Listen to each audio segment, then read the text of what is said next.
यानंतर पुढचा जो इम्पॉर्टंट पॉलिमर आहे तो आहे निओप्रीन। बघा प्रत्येक पॉलिमर हा इम्पॉर्टंट आहे, त्याच्यामध्ये कोणत्या टाईपची पॉलिमरायझेशन रिॲक्शन आहे किंवा ती पॉलिमरायझेशन रिॲक्शन नक्की कशी होते याबद्दल आपण डिस्कशन करत आहोत। आता जो आपण पॉलिमर पाहतोय तो आहे निओप्रीन। मग निओप्रीन हा जो पॉलिमर आहे हा पॉलिमर कसा तयार होतो, या पॉलिमरमध्ये कोणकोणते मोनोमर्स युनिट किंवा कोणते मोनोमर युनिट या ठिकाणी आपण यूज करणार आहे याचा या ठिकाणी आपल्याला स्टडी करायचा आहे। मग निओप्रीन हे पॉलिमर तयार करण्यासाठी क्लोरोप्रीन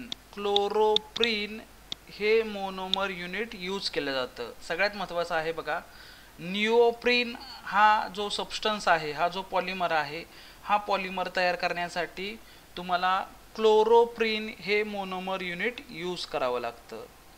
मग निओप्रीन आणि क्लोरोप्रीन याच्यामध्ये आपल्याला सुरुवातीला काय बघायचं आहे, क्लोरोप्रीन याचं स्ट्रक्चर कसं आहे। क्लोरोप्रीन म्हणजे नक्की काय, तर इथे पाहू शकता मगाशी जे आपण स्ट्रक्चर पाहिले ना 1,3 ब्युटाडाइन, त्या स्ट्रक्चरला 2 नंबरच्या कार्बनला Cl जोडल्यानंतर क्लोरोप्रीन तयार होतं।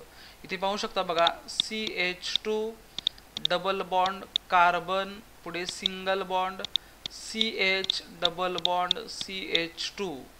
या स्ट्रक्चरमध्ये बघा 2 नंबर कार्बनला Cl जोडल्यानंतर हे जे स्ट्रक्चर तयार झालेलं आहे या स्ट्रक्चरला आपण काय म्हणणार आहे, तर क्लोरोप्रीन म्हणणार आहे। मगाशी जे आपण स्ट्रक्चर पाहिलं होतं 1,3 ब्युटाडाइन, बघा या ठिकाणी CH2 double bond CH single bond CH double bond CH2। 1,3 ब्युटाडाइन मध्ये हायड्रोजनच्या जागेवरती Cl घेतल्यानंतर जे स्ट्रक्चर तयार होतं त्या स्ट्रक्चरला आपण काय म्हणणार आहे, तर त्या स्ट्रक्चरला आपण क्लोरोप्रीन म्हणणार आहे। काय म्हणणार आहे, तर क्लोरोप्रीन म्हणणार आहे। इथे तुम्ही पाहू शकता, ठीक आहे। हा पार्ट इरेज करूयात, ठीक आहे।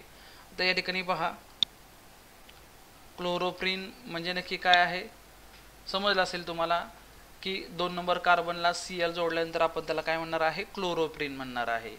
या क्लोरोप्रीनचे असंख्य मॉलिक्यूल घेणार आणि या असंख्य मॉलिक्यूलवरती पॉलिमरायझेशन ही काय होणार आहे, प्रोसेस होणार आहे। आणि पॉलिमरायझेशन ही प्रोसेस झाल्यानंतर जो प्रोडक्ट तयार होतो त्याला सिम्पली आपण काय म्हणतो, निओप्रीन म्हणणार आहे।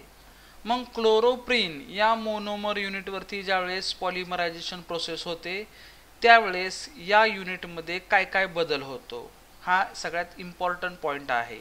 तर बघा मगाशी मी तुम्हाला सांगितलेलं पॉलिमरायझेशन या प्रोसेसमध्ये नक्की काय बदल होतो, जिथे सिंगल बॉन्ड आहे त्याचं कन्वर्जन डबल बॉन्डमध्ये होतं, ज्या ठिकाणी डबल बॉन्ड आहे त्याचं कन्वर्जन काय होणार आहे, सिंगल बॉन्डमध्ये। मग हाच फॉर्म्युला या ठिकाणी आपण फॉलो करूयात, CH2 डबल बॉन्डचं कन्वर्जन सिंगल बॉन्डमध्ये, पुढे कार्बन आहे त्या कार्बनला सिंगल बॉन्डचं कन्वर्जन डबल बॉन्डमध्ये, पुढे CH ग्रुप आहे, त्याचबरोबर या कार्बनला इथं कोणता ग्रुप आहे, Cl आहे।